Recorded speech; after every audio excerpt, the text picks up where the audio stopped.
just like the heroes of Cable Street.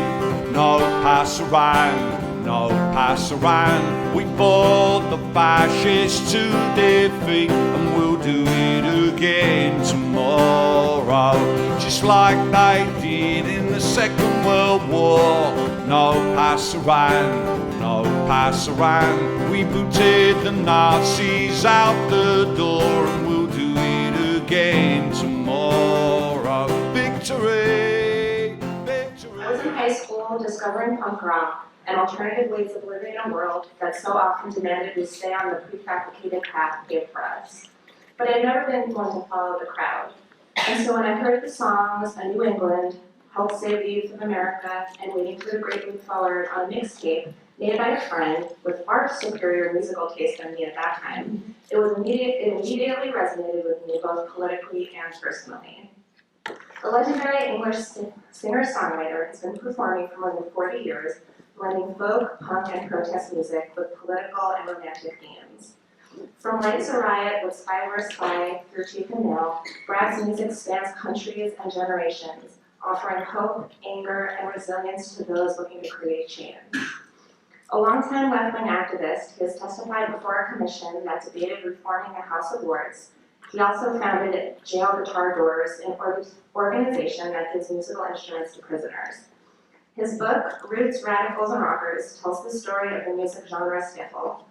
In his most recent book, and tonight's featured selection, The Three Dimensions of Freedom, Bragg prescribes the antidotes to rising global authoritarianism. A review in The Guardian reads, "The scoundrels of the piece are many and range from the predictable, capitalism, globalization, neoliberalism, to the slightly less so, algorithms. Our sole defense," Bragg urges, in prose that has a quiet musicality, is to embrace freedom in all three of its dimensions: liberty, equality, and accountability. Tonight, Billy Bragg will be interviewed by Ian Zolitor, a musician and the host of WXPN Radio's Folk Show. Please give a warm welcome to Billy Bragg.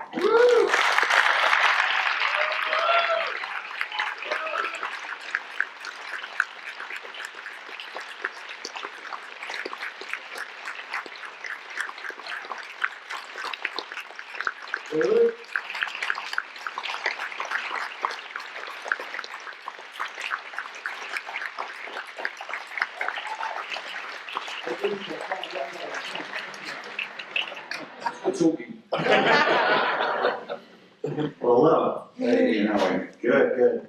Hey, everybody. So, I don't want to blow anyone's mind right off the bat here, but for the past 40-some years, you've been known primarily as a musician, not a writer. Your last album was a great album about trains. Your last book was about skiffle type of music. So why this book, The Three Dimensions of Freedom, and why right now? Well, books, can I have a bit more vocals in my fallback? I think you could turn me up a little bit so I don't have to shout and lose my voice. I've got to do some music this week. So you can turn me up a little bit and I can talk softly then, that would be lovely. If you're up there in control, that would be bad. Oh, that's lovely, thank you. Basically, the great thing about books is, unlike records, you can still sell them for $14.99. And you don't have to take a load of drugs to make them. So it's good all round, basically. Why this book, why now? My publishers asked me if I'll be interested in taking part in a new series of polemical essays that they're creating, Favour and Favour. They're inviting musicians and artists to write about social issues.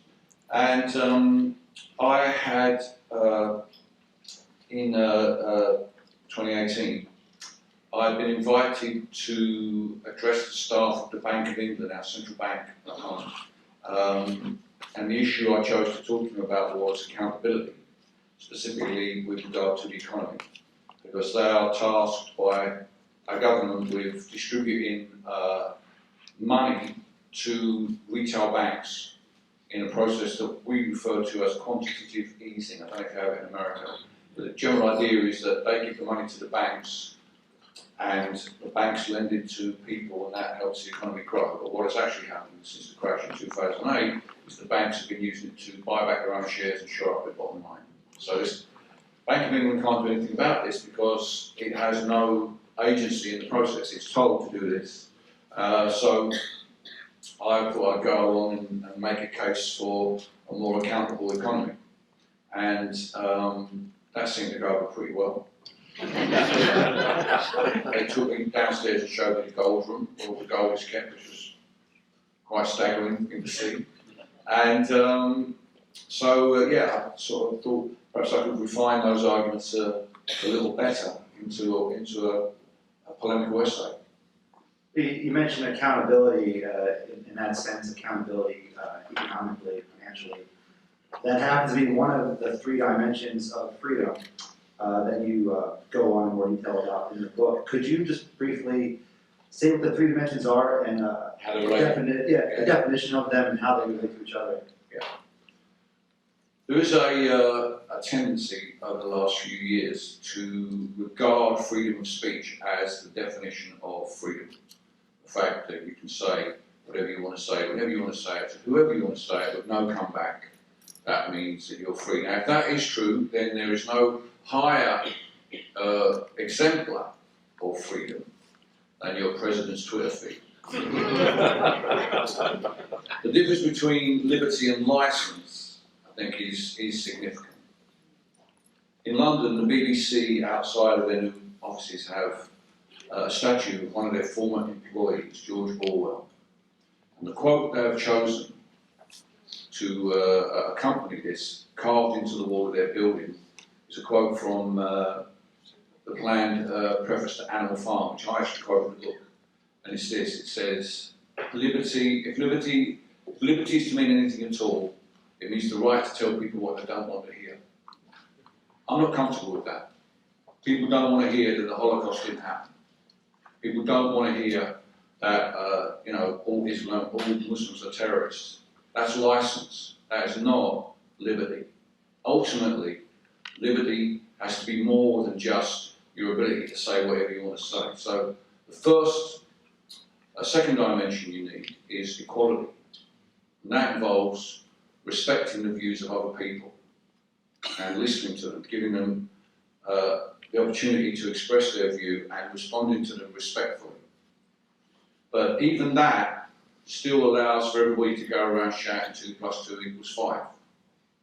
So you need something else that straightens the discourse and allows us to talk to one another and to deal with one another in good faith. And that's where accountability comes in.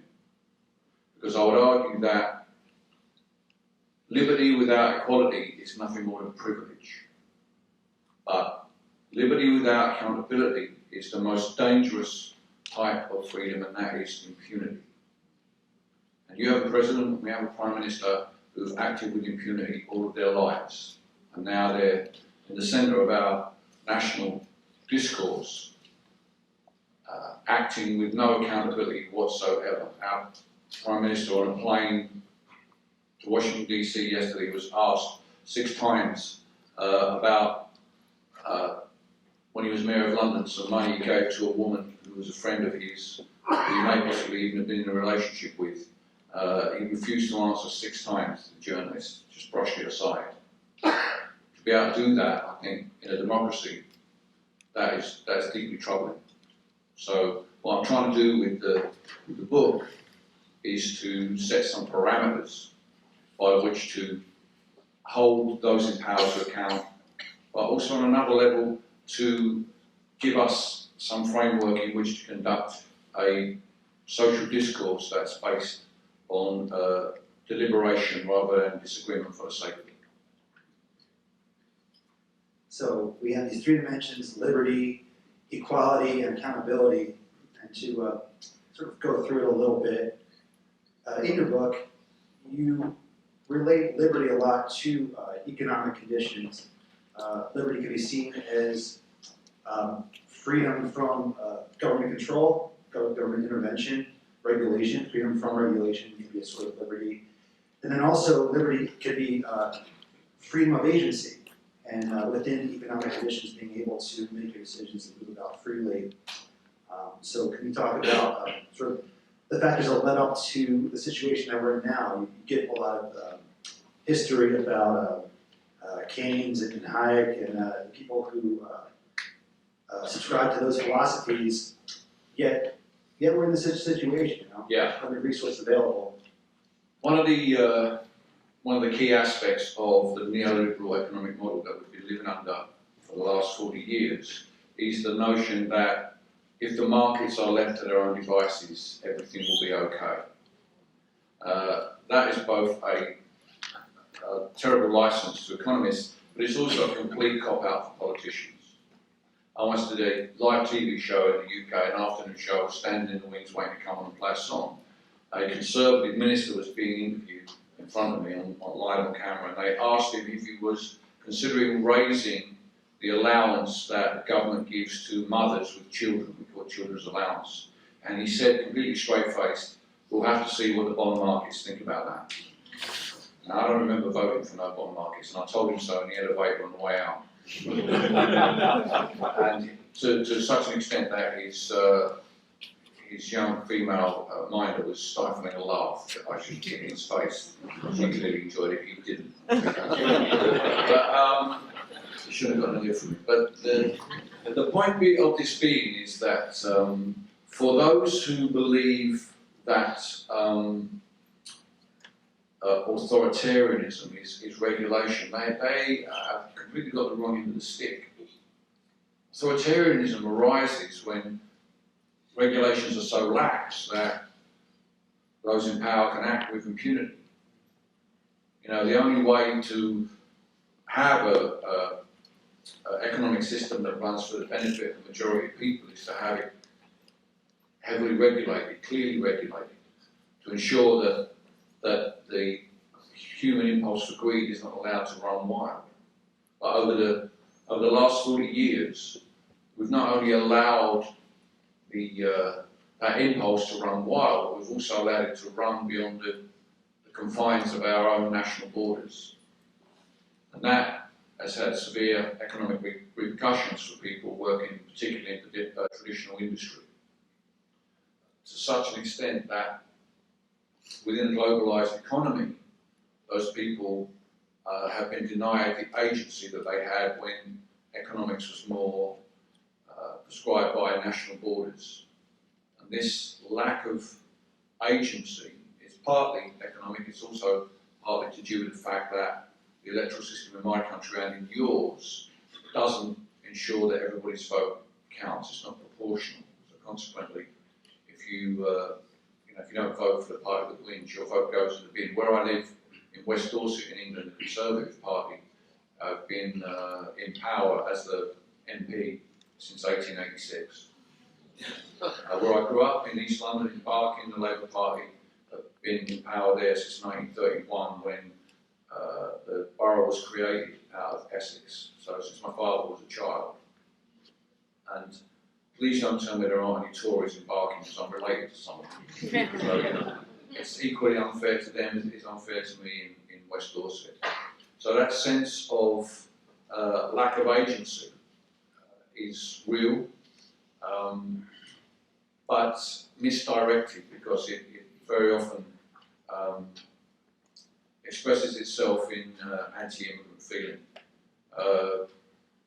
I'm afraid those in power have used tropes such as political correctness to deflect criticism away from them, who actually have the power to change the system, and towards the most marginalised in our society, the poor, those who rely on benefits, and those who have recently arrived in our country.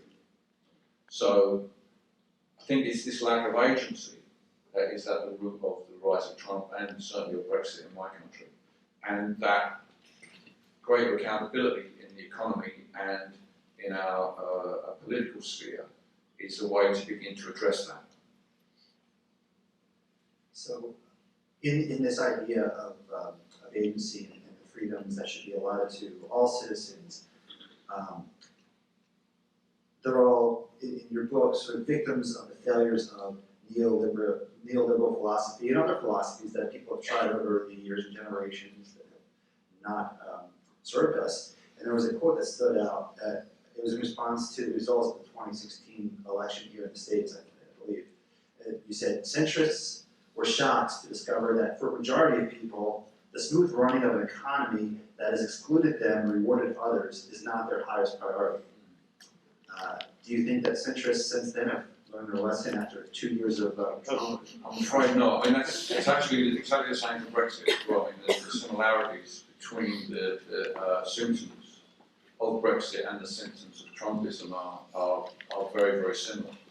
And you'll know, if you watch the news, that we're not the only people who are undergoing these traumatic sensibilities. Globalisation has had this effect wherever it's been implemented. I think in trying to get control of the agenda in my country, there have been a series of votes against the central government.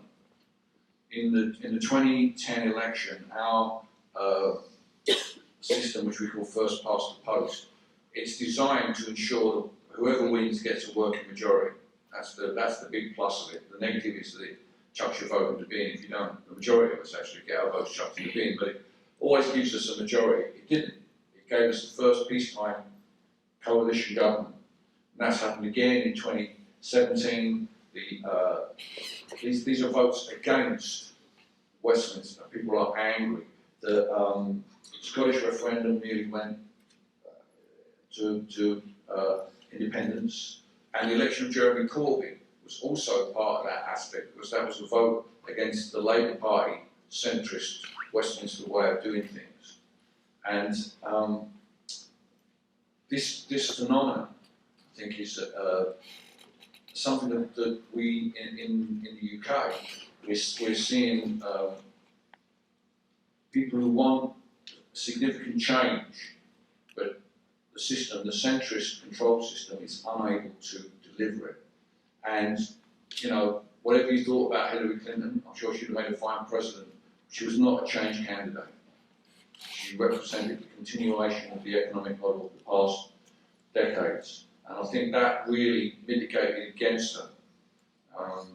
Obviously, the kind of change that Trump has brought has been drastically different from the sort of thing I'm talking about. There is an element in Brexit, and maybe, I don't know enough about it, but maybe you detect it here, that there's a sensibility for some people that if they can't get the change they want, they will willingly vote for chaos rather than put back in the same people they feel have served them well. Yeah, good word for that. I see, like a good phrase for voting for chaos. You say these people are prepared to vote willingly for damn a lot of your chaos. Yeah, that's what's gone down with Brexit. Really, the problems that people talked about that led them to vote Brexit were all things that could be resolved by Westminster, not by Brussels. And that Brussels became. I mean, the thing is that Brussels is a good scapegoat because the implication is it's not our fault. We didn't vote for these arseholes at Westminster. Of course you did. Don't be stupid, you know. I mean, I've been arguing today with someone online about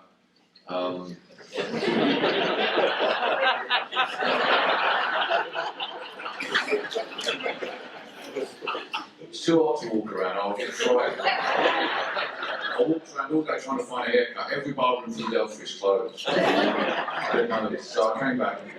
And I had a bit of a run-in last night with some members, last week with a member of the intellectual dark web, who are a secret organisation who are dedicated to fighting political correctness wherever they find it in tights. And anyway, this person was basically arguing the Great Replacement theory with me, which is a racist notion that those in power are actively bringing immigrants into the country to replace the indigenous white population. And I was trying to explain to her that the waves of immigration, certainly into my country, have been part of free market capitalism. There have been people wanting cheap labour, there have been people able to do that because unions have been pushed back, and there have been people wanting to make cheap stuff so people can buy. So those people who are complaining about this great replacement theory are the ones who have benefited from it, because they've got the cheap labour and they've got the cheap goods. But as with many people arguing that they're a bit bulletproof, so it bounces off a bit. But maybe it's not the best forum, but who else will do my forum? Patrons, watch the telly. Why not sharpen my arguments with dealing with online hecklers? This intellectual dark web, you speak a lot about it in the equality section of your book, one of the dimensions of freedom. These are people that claim to be underdogs, claim to be marginalized, but every metric says that they are not that at all.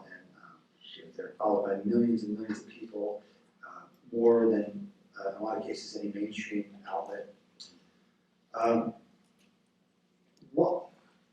Why do we need to protect their right to say whatever they want when they won't necessarily return that Well, it's not that we need to protect their right, they have that right, and we have to respect that right. But what they're trying to do is they're trying to control the terms of the debate.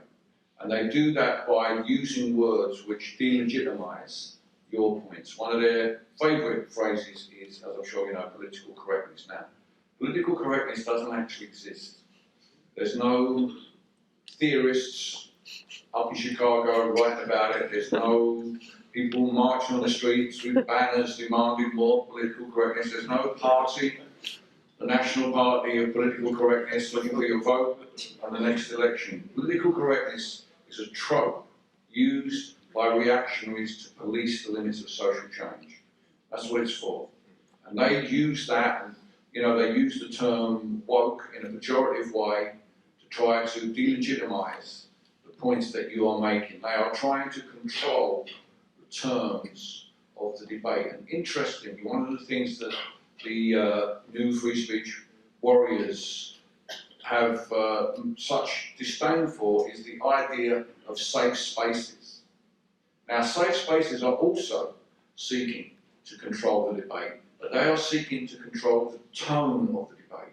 They're not seeking to control the subjects that can be debated, but they're seeking to control the tone by ensuring that everybody gets a fair hearing, nobody gets shouted down, everybody is treated respectfully, and that people who are just coming on campus to provoke anger are not going to get a platform if they won't accept the house rules.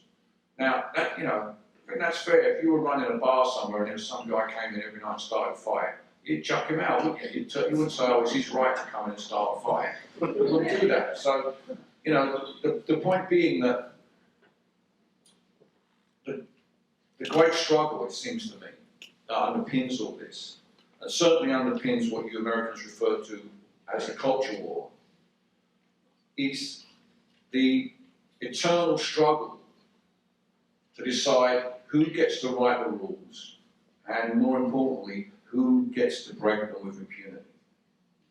And that's what these guys are policing. They're trying to make sure that they get to write the rules and they get to break them and nobody else gets to break them, especially if they're female or a person of colour or a person of indeterminate gender. They're making sure those people stay in their place, because these guys, they've been in charge ever since Aristotle, and they're damn well going to stay in charge no matter what things change when anyone votes. So that's the thing we're fighting for, our right to write the rules and our right to be able to ensure that they don't break them. That's why accountability is what gives freedom its teeth. Without it, it's a great idea, it's a principle. But with it, with accountability, when you can actually hold people to account, then that's when freedom becomes liberation. You make the distinction between speech that's offensive, which I think everyone in this room has said things that can be construed as offensive, versus speech that's abusive. And there's a line that gets crossed, and I guess who gets to determine what that line is? Well, personally, in terms of my social media discourse, I feel that the line between offence and abuse is when it becomes personal. When you start making personal comments about someone, I think personally I find that's abusive, and I try very hard not to do that. With regard to all of these ideas, accountability, context is everything. Context is everything. There's different types of accountability. There's the one-on-one accountability that we have as individuals talking to each other, whether that be face-to-face or online. We have the right to end the conversation, to walk away, to block. The next level you might call proprietorial accountability. That's the landlord banning you, or Twitter saying you're banned, or the Free Library of Philadelphia saying no, we're not going to allow a Holocaust denier come and talk to people. That's their, you can still go and do all that in a car park over the road. You're not being banned, But then there's another level, which perhaps in my country is more easily reached than in here with your First Amendment, and that is the accountability of the state through hate speech. Now, recently, a man was sent to prison in my country for painting on the front door of a recently arrived black family, "No blacks here." Now, I don't think anybody in this room will believe that's freedom of speech. Everyone will recognise that that's hate speech. So in my country, you went to jail, nobody complained about that. So it's on different levels. There's not a one-size-fits-all here. Freedom's always contested. That's the nature of the idea. Without knowing very well the limits of what's called hate speech in other countries, here in this country, I think by nature it crosses the line to abuse, and hate speech in and of itself is an act of violence. Yet there's Nazis that are allowed to march down public streets and potentially gain support, gain new members, other white supremacist groups as well. And but others have the right to protest against them, don't they? yeah, but others have the right to face them down and show that they're not welcome in this town. absolutely, and we do. But should they still be allowed to do that, even though the act itself is violent, the act itself is abusive? Rather, the words themselves are violent. The words themselves are abusive. In my country, a party called the British National Party, who are a classic racist fascist party led by a guy who questioned the veracity of the Holocaust. They have stood in local council and national elections and been vociferously opposed. There was a huge debate about whether the leader should appear on a weekly TV programme on the national channel on the BBC called Question Time, which is like a panel for politicians with an audience about the size that we have here tonight, taking direct questions. And there was a big demonstration to refuse him to go what we call no platforming him. I personally was not in favour of that, because having seen the quality of the British National Party candidate's discourse, I knew that he would look like a complete idiot. And sometimes you just need people to see what a bunch of complete idiots these guys are when you give them any power. In the town I come from, in East London, Barking, when I was growing up, when I left school, there was a Ford factory there. 40,000 people worked in that factory. Now, a tenth of that work there. And as a result, my hometown is exactly one of those places where people no longer feel they have any agency. And in the 1990s, when Tony Blair said we don't have to worry about the white working class, they have no one else to vote for, well, it turned out they did. They voted for the BNP. They voted 12 councillors on a council of 52. In fact, on the council elections, they won every seat they stood in. If they stood a full slate, they'd have taken the council, and they had a 70 million budget over 5 years. In a multi-racial borough, it would have been an absolute disaster. It would have been a disaster. So a lot of us organised, a lot of us got together, the local people, the unions, the anti-racist groups, the Labour Party, and the Conservatives chipped in as well. And when the election came, the next election came, they were hoping to get another 12 seats to take control of the council. They didn't get another 12 seats, and they lost every seat they had. Because those white working people in my hometown had looked into the face of racist fascism and seen it for what it was.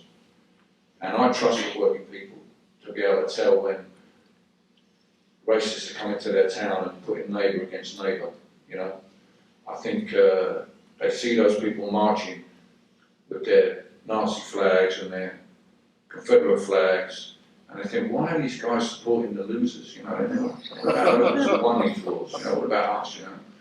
They're cosplay Nazis. You know? My father was right when he told me when we were young, we used to have a lot of trouble with skinheads, racist skinheads. He said to me, you really want to be wary of the fascists in the three-piece suits. And they're the people we really have to keep our eye out for. We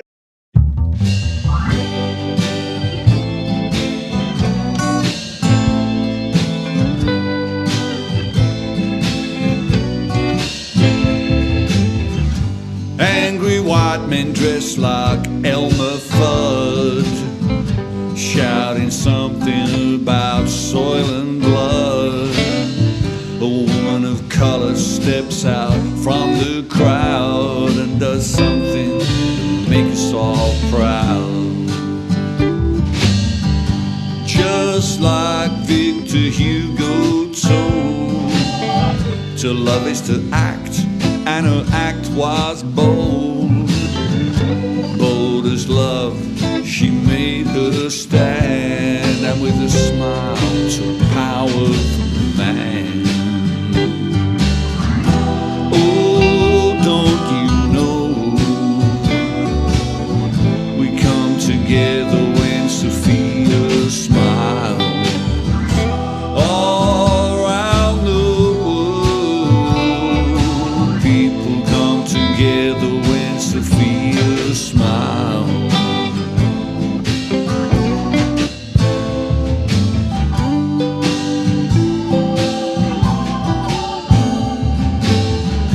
Cosplay Nazis marching in file. Hitler's haircut is back in style. Resistance on the streets of Birmingham, and with a smile she disarms the man. Yeah. Oh, don't you know, we come together when Sophia smiles. All around the world, people come together when Sophia smiles.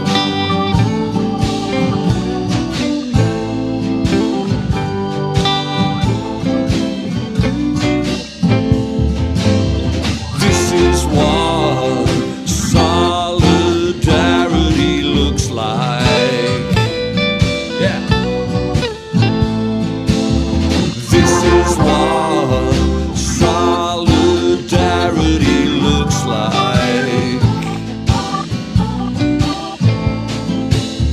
This is what solidarity looks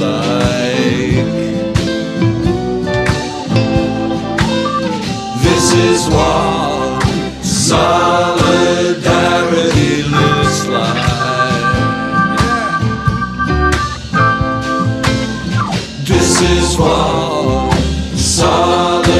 solidarity looks like.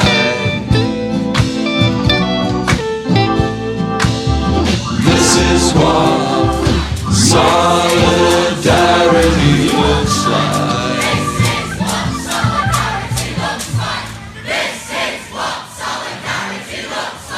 This is what solidarity looks like. A number of racist statements over the last couple of years, and you know, we've been not really taking it that seriously. And I think that's a mistake. It really is a mistake. And the night after Stormzy, who's a black grime artist, headlined a Glastonbury Festival, it's a really big deal for grime to headline at Glastonbury, and everybody recognised that this was a moment when a marginalised community, young black men, were coming to the centre of our culture, Glastonbury, which is our biggest pop culture event. A racist website that promotes the Great Replacement theory, called Morgoth's Review, posted a video attacking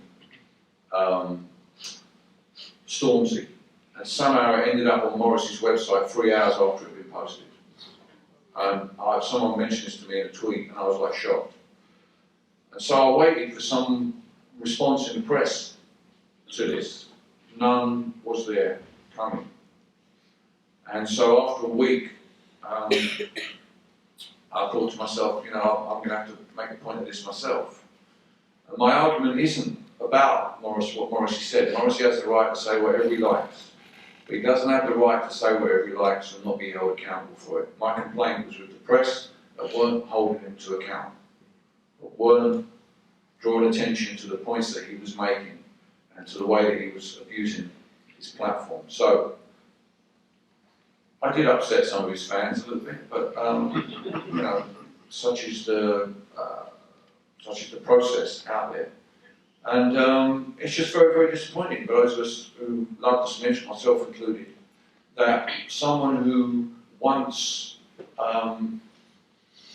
so resonated with outsiders and the marginalised, who really stood up for those people who were looked down upon by mainstream pop culture, should turn to marginalise others. It's hugely disappointing. We live in a time where there is like a war on empathy, where anyone who expresses any compassion for anyone outside their own perceived group is attacked as being politically correct or virtue signaling or whatever. And I find this deeply troubling because as a musician, not a political musician, but just as a musician, empathy is the currency of what I do.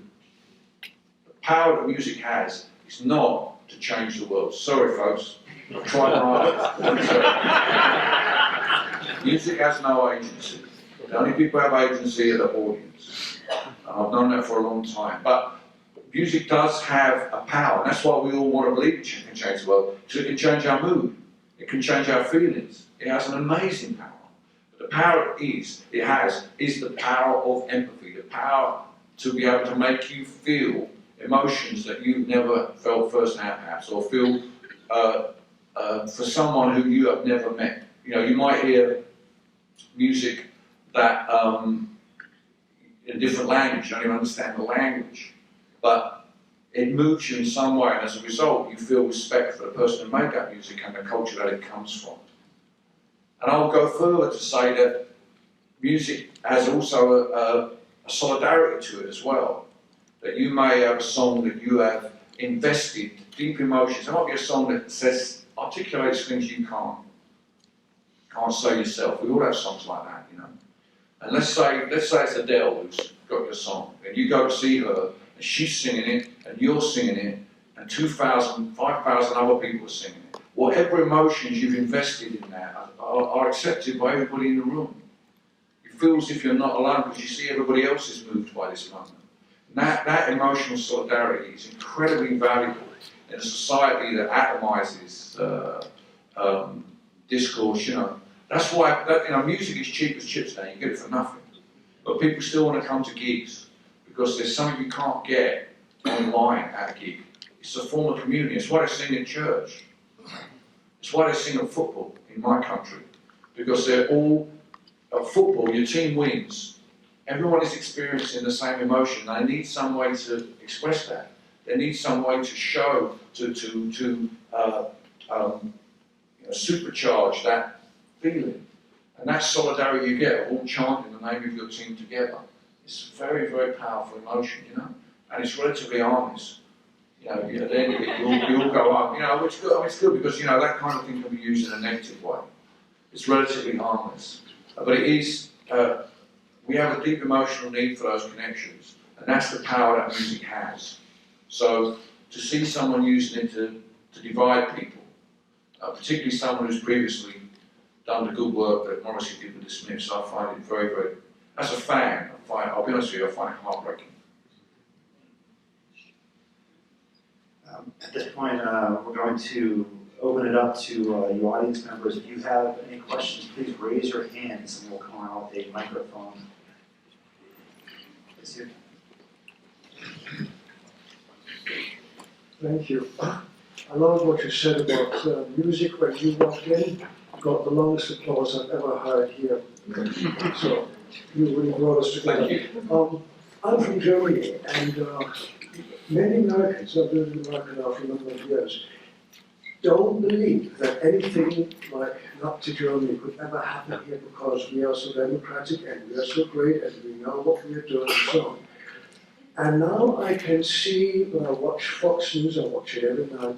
I always have a bucket right next to me so I can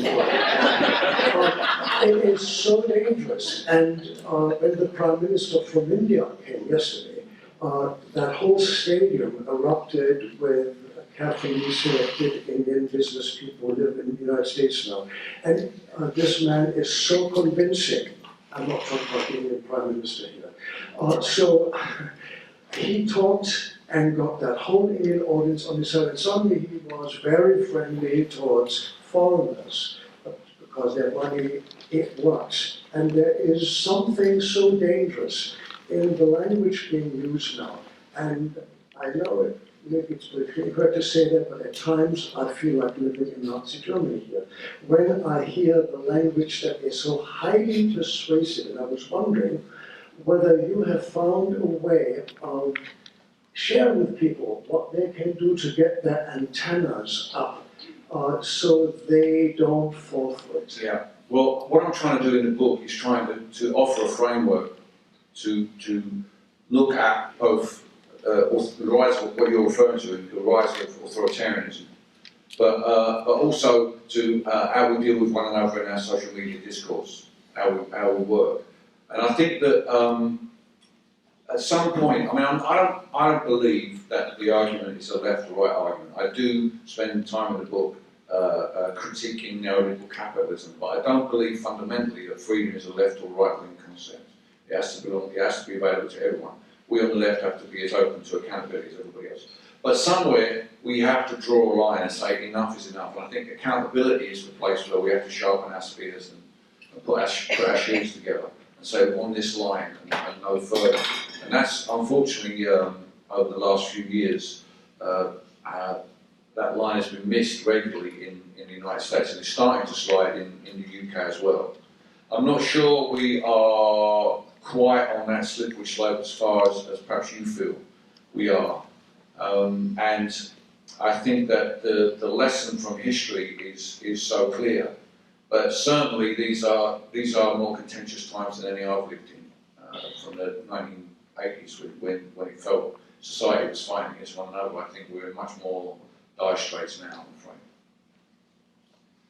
Anyone else sort of there? Hello, Billy. Oh, I think. How are you? My name is Harris. It's a pleasure to meet you. I'm a music lover as such. I really enjoyed your music. I hope you'll indulge me for a second if I change the subject a little bit. Of course. There was another artist, Great Britain, that I was really in love with. I found all her records, but I never got to see her live. She died very young, a tragic death. Would you spend just a minute and tell me a little bit about Kirsty McCall? Yeah, of course, I'll be happy to talk about this. She's a really wonderful She's a very wonderful person. I mean, to work with, she was a real pleasure. In the studio, she had an incredible, first of all, she had an incredible voice, singing voice, but she also had an incredible technique. If she was doing a vocal overdub, she would more or less take control of the session, tell the sound man where to put the microphone, tell him what she was going to do. If the mic was like this, she'd do one vocal from here, one vocal from there, one vocal from there. She'd tell him how to mix it, and then she'd say, okay, we're all going up the pub, and then she'd make us all go up the pub with her. You know, as a songwriter, I think she was a brilliant songwriter, and I was a huge fan of her music before we met, and she recorded one of my songs, and I owe her that debt that she recorded New England and had a hit just at that moment when I was just on the cusp of getting beyond the John Peel session. She pushed me through there by having a huge hit with New England. I miss her dreadfully as a friend, as a colleague, and I miss hearing her brand new albums that she would put out from time to time. Thank you. My pleasure. A question regarding accountability and empathy here in Done in Love. Again, welcome back to the United States. You're to Philadelphia, the city of brotherly and sisterly love. Do you have any Let me say sibling love now, mate. So that being said, how is it that we can hold each other accountable in love basis. Some might even say, how might we do it so that we are the milkman of human kindness and leave an extra pint? Yeah. How might we leave an extra pint? Mate, if we held each other accountable in love, there'd be no need for singer-songwriters. I'll be out. Love, someone once said, love is a many splendid thing. And, politics is relatively straightforward. But in love, I think you're dealing with, you're into the mystic there, mate. And accountability is comes a poor second to trust, I think, in a relationship. And I think that the thing that we should be, I'm starting to sound like agony right now, but the things I would prioritise over accountability in a relationship would be trust, consent, and separate bathrooms.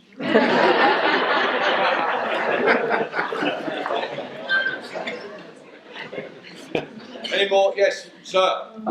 A few minutes ago, when you said that you're sorry, music's not going to change the world, but it builds that connection with the audience. It reminded me very much of these interviews I've read with comedians where they'd say they don't expect their comedy is going to change the world, but they make the connection. They're interested in being funny and sharing that humor. I'm wondering if you could, address that. I mean, have you performed with comedians? Well, yeah, I've done gigs with comedians, and I do use quite a bit of comedy in my gigs, strangely enough, because I find that if you can make an audience laugh, you can tell them anything. So I always use a little bit of that to make it. I don't want it to be a lecture on you, but I'll tell you what I'm trying to do. I'm in a very privileged position. When I feel cynical about something, I'll write a song about it. I come out here in the dark with you lot. I sing the song. Everyone claps. I don't feel half so bad about it. So that kind of support I get from the audience on every night. When I come off stage, my activism is supercharged. It's really charged up by the way the audience has responded to the political songs that I've sung. I see my job as trying to send them home with the same feeling. That they also feel their activism is recharged, not necessarily because of what I've said, but because of the solidarity in the room for these ideas. Time. Place the mic on the guitar. Oh, you're there. You want me to sing that thing? No, that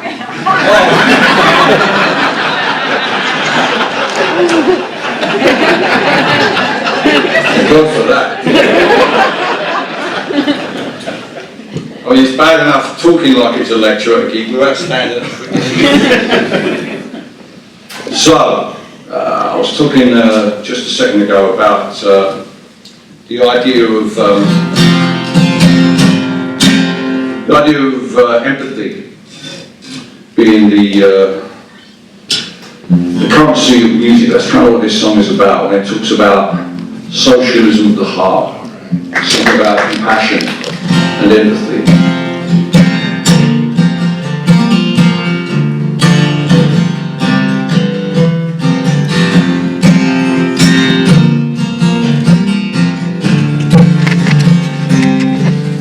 I'm going upfield, way up on the hillside. I'm going higher than I've ever been before. That's where you'll find me, over the horizon, wading in the river, skin flat of the shore. Dreamed I saw a tree full of angels up on Primrose Hill. I flew with them over the great wet until I had seen my fill. Such poverty and misery should tear my soul apart. I've got a socialism of the heart.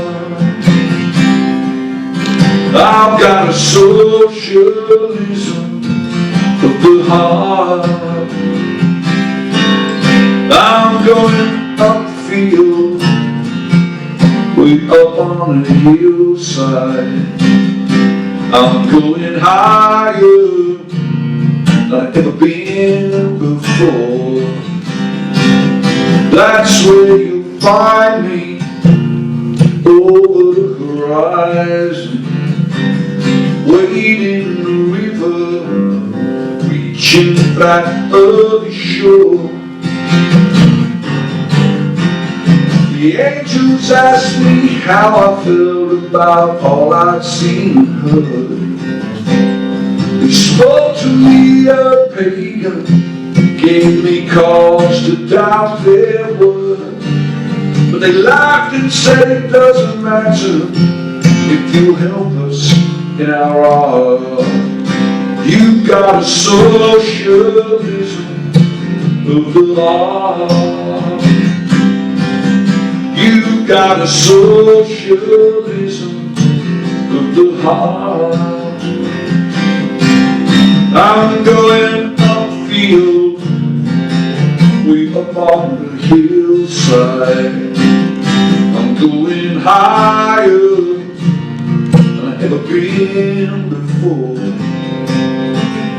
That's where you'll find me, over the horizon, wading in the river, reaching back of the shore. Their faces shine, they were gone, and I was left alone. And I walked these ancient empire streets till I came tearful to my home. When I woke next morning, I vowed to play my part. I've got a socialism of the heart. I've got a socialism of the heart. That's why I'm going upfield, way up on the hillside. I'm going higher than I've ever been before. That's where you'll find me, over the blue horizon, wading in the river, reaching back of the shore, reaching back of the shore, reaching back of the shore.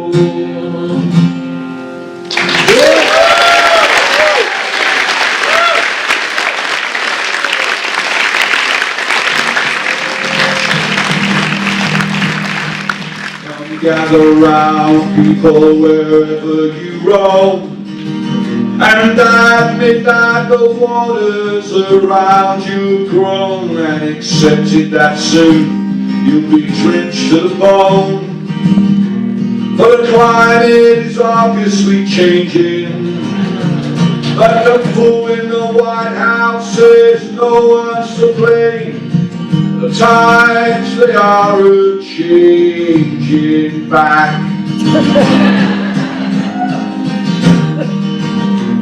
Come Mexicans, Muslims, LGBT and Jews, and keep your eyes wide for what's on the news. But President Trump is expressing his views, and I fear that the mob he's inciting will soon break your windows, burn down your schools. The times they are a-changing back. Come mothers and daughters throughout the land, a bunch of old men have come up with a plan. So forget your ambitions, but they've a better idea about how you should be behaving. So get back in the kitchen and button your lip, for the times they are a-changing back. In the land of the free and the home of the brave, Martin Luther King is spinning in his grave to see a bigoted bully taking the stage. And he calls upon us to be faithful to the ideals he died for in another age. The times they are a-changing back.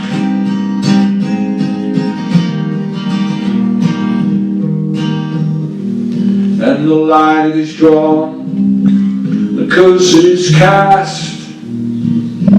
The slower now will later be fast, as the present now will later be past. Let's hold on to that idea for a moment.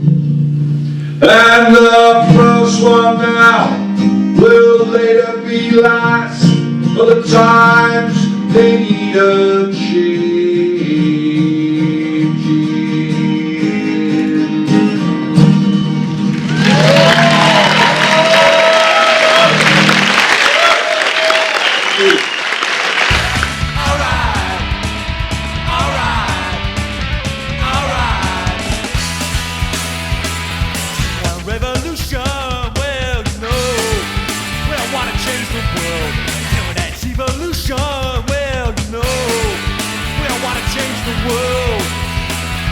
When you talk about destruction, don't you know that you can count me in, out, be alright, be alright, be alright. See, you got a resolution, well, you know, well, I'd love to see the flag. You ask for a contribution, well, you know, well, doing what we can. One money people mind that hate, I'll tell you, brother, have to wait. Alright, alright, alright. What is the Constitution?